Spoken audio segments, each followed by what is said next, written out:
ప్రియదేవుని బిడ్డలారా, చాలా అద్భుతమైనటువంటి ప్రోగ్రామ్కి మరొకసారి ప్రేమపూర్వకమైన ఆహ్వానం తెలియపరుస్తున్నాం. యూత్ Q&A, యవనస్తులకు ఉన్నటువంటి ప్రశ్నలు సమాధానాలు అనే కార్యక్రమంలో ఇప్పటిదాకా చాలా ప్రశ్నలు మనం డీల్ చేసుకుంటూ వచ్చాం. వాటికి బ్యూటిఫుల్ ఆన్సర్స్ని బైబిల్ ముఖాంతరంగా మనం వింటూ వచ్చాం ఫ్రమ్ పాస్టర్ విజయ్ కుమార్ గారు. థ్యాంక్ యూ పాస్టర్ గారు, చాలా అద్భుతమైన విషయాలు చెప్పుకుంటూ వచ్చారు. వాట్ ఈజ్ సాల్వేషన్ అని చూసాం మనం కదా, వాట్ ఈజ్ సాల్వేషన్ అని చూసాం. ఇప్పుడు నేను క్రైస్తవుడిగా ఎలా ఉండగలను? How can I be a Christian? Okay, how can I become a true Christian or how can I become a believer in Christ? Okay, so క్రైస్తవునిగా నేను ఎలా మారగలను, లేకపోతే క్రైస్తవునిగా ఎలా నేను జీవించగలను ఈ లోకంలో అంటే, క్రైస్తవుడు అనేటప్పటికే అది ఒక high standard of life. Yes, ఒక విధంగా చెప్పాలంటే ఒక బ్రాండ్ క్రైస్తవుడు అని అంటే. అబ్సల్యూట్లీ, అది ఒక ట్రెండ్. సో బైబిల్లో ఏమనుందంటే, మీరు ఈ క్రైస్తవులుగా మారినటువంటి క్రీస్తుని అనుసరించేటువంటి ఈ విశ్వాసులైనటువంటి వారి గురించి బైబిల్లో రాజులైన యాజక సమూహం, రాజులైన వంశం, యాజక సమూహం. సో ఒక విశ్వాసిగా లేకపోతే ఒక క్రైస్తవునిగా మారాలంటే ఒక మార్గం ఉంది. There is no short cuts and there is no other ways, there is only one way. So మనము మొట్టమొదటిగా ఒక క్రీస్తునందు విశ్వాసిగా లేకపోతే ఒక నిజ క్రైస్తవునిగా మారాలి అని అంటే, మొట్టమొదటిగా అసలు క్రైస్తవుడు ఎవరు కాదు ఓకే అనేది అర్థం చేసుకోవాలి. ఎందుకంటే ఈ రోజుల్లో చెట్టు పేరు చెప్పి కాయలు అమ్ముకున్నట్టుగా, ఇంతకుముందు నేను చెప్పినట్టుగా అదొక హై స్టాండర్డ్ ఆఫ్ లైఫ్ అన్నప్పుడు, అవును, బ్రాండ్ విలువలతో కూడిన జీవితం అన్నప్పుడు, అదొక బ్రాండ్ అన్నప్పుడు ఎవరైనా కానీ ఆ పేరు పెట్టుకుని బతకడానికి ప్రయత్నం చేస్తారు. అందుచేత ఎవరు క్రైస్తవుడు నిజమైనటువంటి క్రైస్తవుడు కాదు, నిజమైనటువంటి యేసునందు విశ్వాసి కాదు అనేది కూడా మనం తెలుసుకునే ప్రయత్నం చేయాలి. ముందు నకిలీ తెలిస్తే అసలు ఏంటనేది కూడా మనం ఈజీగా, అవును, లేదంటే అసలేంటో తెలిస్తే నకిలీ అనేది ఈజీగా ఫైండ్ అవుట్ చేయొచ్చు. కాబట్టి మొట్టమొదటిగా చూసినట్లయితే యేసుక్రీస్తు కూడా అందరిలో ఒక దేవుడు అని నమ్ముతాను. నేను కూడా నమ్ముతాను యేసు ప్రభుని. కానీ దేవుళ్ళు అనబడినటువంటి అందరితో పాటు ఆయన యొక్క ఫోటో కూడా పెట్టుకుంటాను. సో అందరూ దేవుళ్ళు సమానం, సర్వమత సమ్మేళనం అని నమ్మేటువంటి వారు ఎవరైతే ఉంటారో వారు దేవుని యొక్క వాక్యాన్ని బట్టి వారు క్రైస్తవులుగా పిలువబడరు. తర్వాత పుట్టుకతోనే నేను క్రైస్తవుని అనేవాళ్ళు ఉన్నారు. చిన్నప్పటి నుంచి మేమందరం కూడా చర్చికి వెళ్తామండి. మా తాత ముత్తాతల నుంచి మేమందరం కూడా పుట్టుకతోనే క్రైస్తవులు. వాస్తవానికి పుట్టు క్రైస్తవులు అనేవాళ్ళు ఎవరు కూడా ఉండరు. పుట్టు క్రైస్తవులు ఎవరు ఉండరు. బైబిల్లో ఎక్కడా కూడా పుట్టుకతోనే క్రైస్తవులు అని బైబిల్ ఎక్కడో కూడా చెప్పడం జరగలేదు. సో పుట్టుకతో మనం జన్మతా పాపులుగా ఉంటాం, కానీ పుట్టుకతో క్రైస్తవుడుగా ఎవరు కూడా ఉండరు. సో క్రైస్తవ నేపథ్యంలో నుంచి వచ్చి ఉండవచ్చు వారి తల్లిదండ్రులు తాత ముత్తాతలు క్రైస్తవులు కావడాన్ని బట్టి. కానీ పుట్టిన తర్వాత ప్రతి ఒక్కరు కూడా క్రైస్తవునిగా మారటానికి ఒక మార్గం ఉంది, అది మనం ముందు చూద్దాం. అలాగే కొంతమంది ఏం చేస్తారంటే క్రమంగా లేదా అకేషనల్గా లేదా ఫెస్టివల్ అప్పుడు చర్చికి వెళ్తూ ఉంటారు, పండగ క్రైస్తవులు. సో అది కూడా క్రైస్తవులుగా చెప్పుకోవడానికి వీల్లేదు. చర్చికి వెళ్ళినంత మాత్రాన చర్చికి ఎవరైనా వెళ్ళొచ్చు, అది సింబాలిక్ కాదు క్రిస్టియన్ అని చెప్పడానికి. అలాగే మారు మనసు లేకుండా కొంతమంది బాప్తిజం కూడా తీసేసుకుంటారు, ఏదో ఒక వస్తువుని తీసుకున్నట్టుగా. అవును. సో నామకార్థంగా కొంతమంది ఉంటారు క్రైస్తవులుగా, అంటే పేరుకి వారు క్రైస్తవులుగా చలామణి అవుతూ ఉంటారు. మాకు ఈ దేవుడు అంటే ఇష్టం, ఏదో ఒక దేవుడు కావాలి మనిషి అన్న తర్వాత ప్రార్థన చేసుకోవడానికి, మొక్కడానికి, మరి కొన్ని కార్యక్రమాలు చేసుకోవడానికి. కాబట్టి కొంతమంది ఏం చేస్తారంటే నామకార్థంగా ఉంటారు. So they are not true Christians. తర్వాత కొంతమంది ఉంటారండి, వారు ఏంటంటే కలిసి వచ్చింది అనుకోండి, కలిసి వస్తే మేము కూడా యేసు ప్రభు అండి, మేము కూడా ఆయన నమ్ముకున్నామండి అంటారు. అంటే వీరు కలిసి వచ్చింది కాబట్టి, అంటే వీరికి రోగం పోయింది, లేకపోతే ఉద్యోగం వచ్చింది, లేకపోతే అప్పులు అనేది తీరిపోయినాయి, ఇట్లా ఏవో కొంచెం వారికి అనుకూలంగా కొంతవరకు మంచిగా మంచి జరిగింది, మేలుకరంగా మేలు జరిగింది. సో ఈ యేసు ప్రభు కలిసి వచ్చే దేవుడు కాదు. నమ్ముకుంటే మాకు కలిసి వస్తాను. రేపటి రోజున వాళ్ళకున్న ఆస్తి పోయింది అనుకోండి, ఈయన విడిచిపెట్టేస్తారు. ఇప్పుడు రోగం పోయింది, మళ్ళీ రోగం వచ్చింది అనుకోండి, యేసు ప్రభుని విడిచిపెట్టేస్తారు. సో ఇవన్నీ కూడా ఏంటంటే దీంతో ముడిపడి ఉన్నాయి. కాబట్టి ఒక క్రైస్తవుడుగా మారాలి అని అంటే, క్రైస్తవుడుగా యేసు ప్రభునందు విశ్వాసిగా మారాలి అని అంటే, సో ఇప్పుడు వరకు మనం ఏదైతే చెప్పుకున్నామో ఇవన్నీ కూడా కాదు. కానీ మరి సువార్త యేసును గురించిన వార్త, ఆయన యొక్క జననం, మరణం, పునరుద్ధానం విని మనిషి యొక్క పాపస్థితి, అలాగే పశ్చాత్తాపం, యేసుక్రీస్తుని ప్రభువుగా రక్షకునిగా హృదయంలో విశ్వసించాలి. అలా విశ్వసించకుండా పైన చెప్పినటువంటి విధంగా ఎవరు చేసినా సరే వారు క్రైస్తవులుగా పరిగణించబడరు. ఒక నిజ విశ్వాసి, నిజ క్రైస్తవుడు అవ్వాలనంటే దేవుడు ఎవరో అర్థం చేసుకోవాలి, అలాగే నేనేంటో, నా స్థితి ఏంటో అర్థం చేసుకోవాలి. ఇవన్నీ కూడా ఇమిడి ఉన్నాయి. కాబట్టి దెయ్యాలు ఉన్నాయి. దెయ్యాలు కూడా యేసు ప్రభుని దేవుడని తెలుసు, నమ్మి గజగజ వణుకుతున్నాయి అంట. దేవుడు ఒక్కడే నమ్మి. అలాగని వాటికి ఉన్న రక్షణ ఉందా? రక్షించబడే అవకాశం ఉందా? లేదు.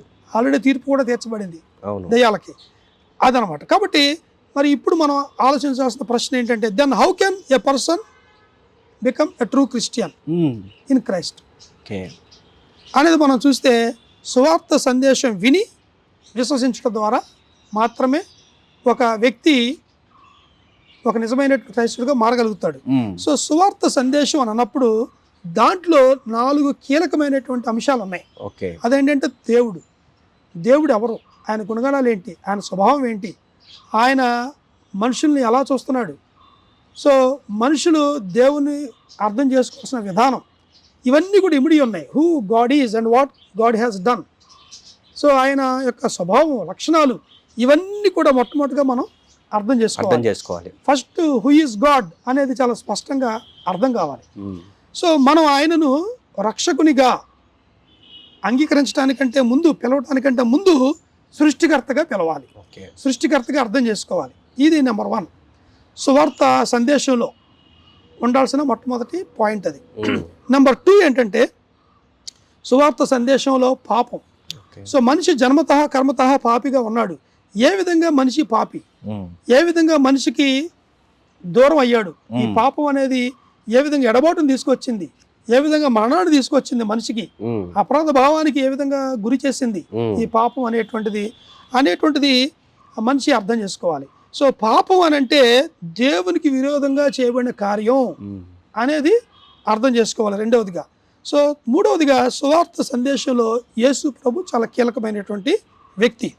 సో యేసుక్రీస్తు ప్రభు అంటే దేవుడే మానవునిగా సశరీరుడుగా ఈ భూమి మీదకి ఎందుకు రావాల్సి వచ్చింది, ఆయన మనుషుల యొక్క పాప ప్రాయశ్చిత్తం కోసం ఆయన మరి ఎందుకు ఆ సిలువలో మరణించాల్సి వచ్చింది, ఈ విషయం చాలా స్పష్టంగా ఎక్స్ప్లెయిన్ చేయబడాలి, వివరించబడాలి. మరి వినే వ్యక్తి కూడా అర్థం చేసుకునే అవగాహన రావాలి. ఇక లాస్ట్ బట్ నాట్ లీస్ట్ ఏంటంటే సువార్త సందేశంలో ఉండాల్సినటువంటి 4వ కీలకమైన అంశం ఏంటంటే సువార్త సందేశంలో విశ్వాసానికి, పశ్చాత్తాపానికి పిలుపు.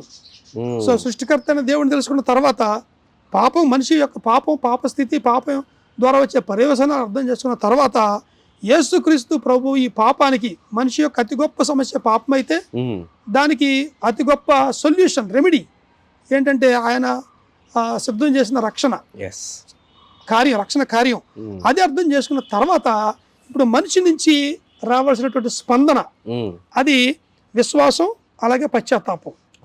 సో ఈ విశ్వాసం, పశ్చాత్తాపం అనేటువంటిది ఒక వ్యక్తిలో కలగాలి, హృదయంలో. అది కూడా ఈ యొక్క విన్నప్పుడు విశ్వాసం కలుగుతుంది అని దేవుని వాక్యంలో రాయబడి ఉంది. ఆ వినుట క్రీస్తుని గురించిన మాట వలన అనే మాట ఉంది. కాబట్టి విని విశ్వసించినప్పుడు మరి పశ్చాత్తాపం అనేది పాప విషయంలో పొందినప్పుడు మరి తనకి రక్షణ అనేది వస్తుంది. సో విశ్వాసాన్ని కలిగి ఉండాలంటే క్రీస్తుని గురించి, ఆయన శిలువ మరియు వాగ్దానాల గురించిన జ్ఞానం కలిగి ఉండాలి. ఎప్పుడైతే ఈ కంప్లీట్గా ఈ యొక్క సమాచారం ఒక వ్యక్తికి ఇవ్వబడుతుందో, ఒక పాపికి ఇవ్వబడుతుందో, ఆ పాప యొక్క హృదయంలో ఈ విశ్వాసం అనేది, పశ్చాత్తాపం అనేది, దేవుని గురించిన అవగాహన అనేది, యేసుక్రీస్తుని గురించినటువంటి అవగాహన అనేది ఎప్పుడైతే వస్తుందో అప్పుడు తన ఆ రక్షణలో నడిపించబడటానికి అవకాశం ఉంది. ఓకే, కాబట్టి సువార్తను ఇప్పటి వరకు చెప్పుకున్న దాన్ని క్లుప్తంగా చెప్పాలి అని అంటే, ఎందుకంటే ఒక వ్యక్తి రక్షించబడాలి అని అంటే, క్రైస్తవుడిగా మారాలని అంటే, యేసుక్రీస్తు నందు పూర్తిగా విశ్వాసిగా మారాలి అని అంటే సువార్తే కీలకం, సువార్తే ఆధారం. కాబట్టి ఆ సువార్తని స్పష్టంగా చెప్పాల్సిన బాధ్యత ఉంది. కాబట్టి సువార్త క్లుప్తంగా గాస్పల్ ఇన్ నట్షల్ అని అంటాం. ఏంటనంటే యేసుక్రీస్తు దేవుని కుమారుడు, ఆయన పరలోకం నుంచి భూమి మీదకి వచ్చాడు, పరిపూర్ణమైన జీవితం, సిన్లెస్ జీవితం ఆయన జీవించాడు, మన పాపముల కొరకు సిలువ మీద మరణించాడు, మరణం నుంచి తిరిగి లేచాడు, ఇప్పుడు పరలోకంలో ఉన్నాడు, నిత్యజీవం అనేటువంటి ఉచిత బహుమతిని మనకి ఆయన అనుగ్రహిస్తూ ఉన్నాడు, offering as a free gift of salvation. So ఇది క్లుప్తంగా సువార్త. ఈ సువార్తని స్పష్టంగా అర్థం చేసుకున్నప్పుడు, అంగీకరించినప్పుడు మాత్రమే ఒక వ్యక్తి మరి క్రైస్తవ విశ్వాసిగా మారటానికి అవకాశం ఉంది. సో ఇప్పుడు చెప్పబడినటువంటి యేసుక్రీస్తుని గురించిన ఈ సువార్త సత్యాన్ని ఎవరైతే నమ్మి బాప్తిజం పొందుతారో వారు రక్షణ పొందుతారు. They will become a believer in Christ or they will become a true Christian. Okay, తర్వాత యేసుక్రీస్తు ప్రభు అని హృదయమందు విశ్వసించి నోటితో ఒప్పుకుంటే రక్షణ పొందుతారని బైబిల్లో ఉంది. అలాగే పాప విషయంలో పశ్చాత్తాపడి యేసుక్రీస్తు నిజ దేవుడని, నా పాపముల నిమిత్తమై సిలువలో మరణించి తిరిగి లేచాడని నమ్మి ఆయన హృదయంలో ప్రభువుకు అంగీకరిస్తే నిజ విశ్వాసి, నిజ క్రైస్తవుడుగా మారవచ్చు.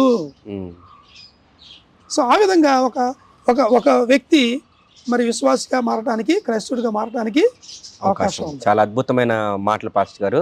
ఇది చాలా ఇంపార్టెంట్. సాల్వేషన్ గురించి మనం విన్న తర్వాత నేను ఎలాగా ఆ సాల్వేషన్ పొందుకోగలుగుతాను, నేను ఎలాగ క్రైస్తవుడిగా ఉండగలుగుతాను, మారగలుగుతాను అనేది చాలా కీలకమైనటువంటి. దీంట్లో మెయిన్గా మీరు చెప్పింది గాస్పల్, సువార్త అనేది చాలా ఇంపార్టెంట్ రోల్ అనేది. ఫెయిత్ కమ్స్ బై హియరింగ్ అనే అన్నట్టుగా. సో ఆ యొక్క వినుట వలన విశ్వాసం కలుగుతుంది. అది కూడా క్రీస్తుని గురించిన మాట. ప్రధాన సమస్య ఇక్కడ ఎక్కడొచ్చిందంటే, మనుషులు ఎందుకు నిజ క్రైస్తవులుగా మారట్లేదు, రక్షణ పొందట్లేదు అని అంటే సువార్త అనేది చెప్పబడకపోవటం బట్టి కాదట. ఏంటంటే సువార్తను అర్థమయ్యేటట్లు చెప్పవలసిన సువార్తను చెప్పవలసినట్లుగా చెప్పటం లేదు. అంతా కూడా సగం సగం చెప్పడం, అసంపూర్ణంగా చెప్పటం వల్ల నేనే యేసు ప్రభు మార్గం, సత్యము, జీవము అయి ఉన్నాడని చెప్తున్నారు. ఏ విధంగా మార్గం, ఏ విధంగా సత్యం, ఏ విధంగా జీవం ఎక్స్ప్లెనేషన్ ఇవ్వట్లేదు. అలాగే ఆయన నా యొద్దకు రండి నేను విశ్రాంతిని ఇస్తాను అనే మాట చెప్తున్నారు. No explanation. సో వినేవాళ్ళు ఆసక్తిగా వింటున్నారు, కానీ దీన్ని క్లియర్ గా ఎక్స్ప్లెయిన్ చేయట్లేదు. అపోజిట్ పౌలు కూడా సువార్త మర్మాన్ని నేను స్పష్టంగా బోధించేటట్లుగా నా కోసం ప్రార్థన చేయండి, ప్రకటించేటట్లుగా నా కోసం ప్రార్థన చేయండి అని అంటాడు. సో సువార్తను చాలా స్పష్టంగా చెప్పవలసిన బాధ్యత ప్రతి క్రైస్తవుని మీద ఉంది. సో అది కాకుండా వేరే ప్రత్యామ్నాయాలు లేవు. ఒక వ్యక్తి రక్షించబడాలి అని అంటే, నిజ క్రైస్తవుడిగా మార్చబడాలి అని అంటే, there is only one way, that is the gospel of Jesus Christ. అది తప్ప there is no other way or there is no other option. So సువార్త ద్వారానే ఒక వ్యక్తి సర్వసత్యం నడిపించబడతాడు, ఈ రక్షణ అనుభవంలోకి వస్తాడు, నిజ క్రైస్తవుడిగా మారి మారు మనసుకు తగిన ఫలాలు కూడా తర్వాత ఫలిస్తాడు. ఆ రక్షణ ఫలితాలు అతనిలో చూడగలుగుతాం. కరెక్ట్ పాస్టర్ గారు, నిజంగానే. ఇంకా సువార్త అంటే చాలా మందికి అర్థం కాదు కూడా. అసలు సువార్తని ఇంకా చాలా సింప్లిఫైజ్ గా చెప్పాలని అంటే మనకు చెప్తా ఉండేవాళ్ళు, యేసుక్రీస్తు జనన, జీవిత, మరణ, పునరుద్ధాన, ఆరోహణ, అవరోహణముల గురించిన వార్తే సువార్త. నథింగ్ బట్ సువార్త అంటే క్రీస్తుని గురించిన వార్త. ఇప్పుడు క్రీస్తుని గురించిన వార్త పోయి సువార్త కాస్త స్వావార్త అయిపోయింది. అలాగే అనదర్ గాస్పెల్ అని కూడా ఉంది బైబిల్లో. అనదర్ గాస్పెల్ అని ఉంది. ఓకే, సో ఎటరోస్ ఎవాంగెలియన్ గ్రీక్ లో అంటాము. అంటే ఏంటంటే సువార్తకి కలిపి చెప్పటం, సువార్త నుంచి తీసేసి కొన్ని విషయాలు తీసేయటం, అలాగే కలిపి తమ యొక్క స్వార్థ ప్రయోజనం నెరవేర్చుకోవడం కోసం కలిపి చెప్పేటువంటి బోధలు కూడా వచ్చేసాయి. చాలా విచారకరం. సో సువార్తలో మెయిన్ హైలైటెడ్ ఎవరంటే క్రైస్ట్ హైలైట్ అవ్వాలి. ఎందుకంటే ఇట్స్ అ ప్యాకేజ్ ఆఫ్ సువార్త అంటే it's a package of blessing, it's a package of life style of Jesus. Yesu Prabhu present అవ్వాలి. యేసు ప్రభు ప్రజెంట్ అయితే ఆయన లైఫ్ని చూస్తే ఆటోమేటిక్గా he can become a Christ follower. అవునండి. నాట్ మన ఫాలోవర్స్ అవ్వడానికి కాదు. చాలా మంది సువార్తలో స్వవార్త వచ్చేసిందని అంటే యేసు ప్రభు గురించి తక్కువ చెప్తారు, వాళ్ళ గురించి ఎక్కువ చెప్తారు. అదొక పెద్ద ప్రాబ్లం అయిపోతుంది. ఈ క్లియర్ ఇన్ఫర్మేషన్ తెలియక చాలా మంది ఇదవుతున్నారు. ఎందుకంటే మన జీవితాన్ని మార్చింది దేవుడు, ఆ దేవుడిని ప్రజెంట్ చేయాలి, నాట్ మనం ప్రమోట్ చేసుకోవడానికి కాదు. సో సిలువ చాటున మరుగుపరచండి అనేటువంటి మాట ప్రార్థనకే పరిమితం అయిపోతుంది. కానీ కనిపించేదంతా సిలువ మీద యేసు ప్రభు కాకుండా సిలువ ముందు వీళ్ళే ప్రధానంగా కనపడుతున్నారు. వారి మాటలు చేష్ట వల్ల కనిపించే ప్రయత్నం చేస్తున్నారు. కానీ యేసు ప్రభు వైపుకి శ్రోతల యొక్క ప్రేక్షకుల యొక్క దృష్టిని తిప్పే ప్రయత్నం చేయట్లేదు. సో సిలువలో వేలాడినటువంటి ఆ తర్వాత సజీవుడిగా 3వ దినాన తిరిగి లేచినటువంటి యేసు ప్రభు వారిని చూపించేటువంటి ప్రయత్నం అనేది చేయాలి. అవును. ఇంకొక మాట అంటుంటారు పాస్టర్ గారు, క్రిస్టియన్ గురించి CHRISTIAN అని అంటుంటారు, మీరు వినే ఉంటారు. క్రిస్టియన్ ఈ మాటలో క్రైస్ట్ CHRIST క్రైస్ట్ తీసేస్తే 3 లెటర్స్ మిగులుతాయి, IAN. అంటే ఏమంటారంటే దాని అర్థం I am nothing. Without Christ we are nothing. So apart from him we can do nothing. యేసు లేకపోతే మనం ఏమీ చేయలేం. యేసు లేకపోతే మనం దేన్ని ఫాలో అవడానికి లేదు. సో మన గాస్పల్లో main hero is Jesus. Gospel is the only story who tells that the hero dies for the villain. ఒక హీరో విలన్ కోసం చచ్చిపోయినటువంటి ఏకైక స్టోరీ గాస్పల్. అంతే కదా, పాపులమైన మన విలన్స్, మన కోసం ఒక హీరో చనిపోయినటువంటి బ్యూటిఫుల్ స్టోరీ సువార్త. ఆ సువార్తను ఉన్నట్లుగా చెప్దాం. అదే హిస్టరీ అంతా కూడా హిజ్ స్టోరీ అని చెప్తా. అవును. అద్భుతమైనటువంటి మనకి లోకసువార్త 2వ అధ్యాయంలో పరలోకం నుంచి తీసుకొచ్చింది. ఇదిగో మీ అందరికి సువార్త గుడ్ న్యూస్ ని తీసుకొస్తున్నాం అన్నారు. దావీదు పట్టణం ముందు నేడు రక్షకుడు మీ కొరకు పుట్టి ఉన్నాడు, ఈయన ప్రభువైన క్రీస్తు. అంతే. అంటే ఏంటి, సాక్షాత్తు దోతలు చెప్పినటువంటి గుడ్ న్యూస్ ఇదే. మనకి న్యూస్ చెప్పడానికి ఎన్నో ఛానల్స్ ఉన్నాయి, గుడ్ న్యూస్ చెప్పడానికి మాత్రం ఒక క్రైస్తవుడిగా నువ్వు నేను తీసుకోగలిగితే, ఆ సువార్తను చెప్పగలిగితే ఖచ్చితంగా you can become a good Christian and you can make others as a good Christians. అద్భుతమైనటువంటి మాటలు పాస్టర్ గారు. Thank you. డియర్ యూత్, వింటున్నారు కదా, చాలా అద్భుతమైన మాటలు మనం వింటూ వచ్చాం. ఈ ప్రోగ్రాం గురించి మీకు ఇంకేదైనా సలహాలు సూచనలు లేదంటే మీకు ఏదైనా డౌట్స్ ఉంటే మీరు మమ్మల్ని ఫాలో చేయడానికి మా యొక్క ఫాలోఅప్ నంబర్ 9480585039కి మీరు మెసేజ్ చేయొచ్చు. అలాగే info@fibaonline.orgకి మీరు మెయిల్ కూడా తెలియపరచవచ్చు. ఇంకా మీకు ఏదైనా ప్రేయర్ రిక్వెస్ట్లు ఏమైనా ఉంటే దయచేసి మాకు తెలియపరచండి. మా ఫీబా ఇండియా ప్రేయర్ ప్రార్థన బృందం మీ కొరకు ప్రార్థన చేస్తారు. సో క్రైస్తవుడిగా ఎలా ఉండగలను అనే ఈ టాపిక్ గురించి ఎలాగో మనం మాట్లాడుకున్నాం బాలచ్ గారు, why can't you close with word of prayer? తప్పకుండా. ప్రేమకులైన కృపకులైన ప్రియ పల్లకు తండ్రి, మిమ్మల్ని మీరు సుస్పష్టంగా మాకు ప్రత్యక్షపరుచుకున్న విధానాన్ని బట్టి మీకు వందనాలు చెల్లిస్తున్నాం. ఈ సృష్టి ద్వారా అలాగే లేఖనాల ద్వారా ప్రభువైన యేసుక్రీస్తు ద్వారా మాకు మీరు ఎవరో, మీరు ఏమై ఉన్నారో, అలాగే మానవులమైన మేము ఏమై ఉన్నామో, మా యొక్క పతన స్థితి, ఇవన్నీ కూడా స్పష్టంగా మీరు మాకు అర్థమయ్యేలాగా మా దృష్టికి మీరు తీసుకొని వచ్చిన విధానాన్ని బట్టి వందనాలు చెల్లిస్తున్నాము. మరి మేము ఎవరైతే ఈ యొక్క వీక్షకుల్లో, ప్రేక్షకుల్లో, శ్రోతల్లో ఈ యొక్క మరి రక్షకుడైన యేసు ప్రభు గురించి విన్నారో, మరి ఏ విధంగా రక్షణ వస్తుంది అనేటువంటి విషయాన్ని తెలుసుకున్నారు, ఏది రక్షణ కాదు అనేటువంటి విషయాన్ని తెలుసుకుని ఉంటూ ఉండగా మరి నిజ క్రైస్తవులుగా, నిజ విశ్వాసులుగా యేసుక్రీస్తునందు మార్చబడటానికి కావాల్సిన కృపను మీరు అనుగ్రహించండి. కంటిన్యూస్ గా మీరు వారితో మాట్లాడుతూ ఉండమని వేడుకుంటున్నాను. పాపం గురించి, నీతి గురించి, తీర్పు గురించి, మరి పరిశుద్ధాత్మ దేవుని యొక్క కార్యం ప్రతి ఒక్కరి హృదయాల్లో జరిగించబడటం ద్వారా నిజమైనటువంటి మరి క్రైస్తవులుగా మారి క్రీస్తు సాక్షులుగా జీవించడానికి, మారిన జీవితాలతోటి ఇంకా అనేక మందికి దీవెనకరంగా జీవించడానికి ఈ యొక్క శ్రోతలందరినీ కూడా, ప్రేక్షకులందరినీ కూడా మీరు దీవించుకొని వేడుకుంటూ యేసు క్రీస్తు నామములో స్తుతులతో ప్రార్థిస్తున్నాము తండ్రి. ఆమేన్. ఆమేన్. శ్రోతలారా, వెళ్ళబోయే ముందు మన ఫీబా ఇండియా యూట్యూబ్ ఛానల్ మీరు ఖచ్చితంగా సబ్స్క్రైబ్ చేసుకోండి. ఫీబా ఆన్లైన్ అనే ఇంటర్నెట్ యాప్ని గూగుల్ ప్లే స్టోర్ నుంచి డౌన్లోడ్ చేసుకోండి. మీకు, మీ ఫ్రెండ్స్కు ఇటువంటి అద్భుతమైన మాటలు పంపిస్తూ మీరు కూడా దేవుని రాజ్య పనిలో పాలిభాగస్తులు కండి. God bless you all. God bless everyone. Thank you.